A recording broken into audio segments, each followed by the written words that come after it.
Today we are going to be showing you how to create this snake print design without a stamping plate. Isn't that crazy? You don't need any other tools, just two polishes, and preferably something that's contrasting color. I'm going to be using this color as my base, and then I laid it on thick because if you lay it on thick, it makes it a lot easier for the polish to kind of move. And then I'm going to use CBGB to create our pretty little snake pattern. And we're gonna do longer strokes.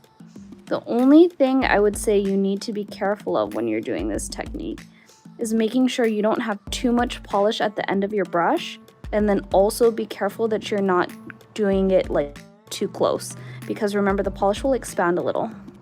And if it's not perfectly straight, it's completely fine. Snakeskin is never truly symmetrical. Now you're gonna go ahead and draw lines in between. The polish does dry, in case those of you who are wondering, like, how does it dry, what happens? It does dry. It does take a little while, but it'll dry. So time is of the essence when you do this thing. You're gonna have to kind of have everything ready. And that is what it looks like. Isn't that cool?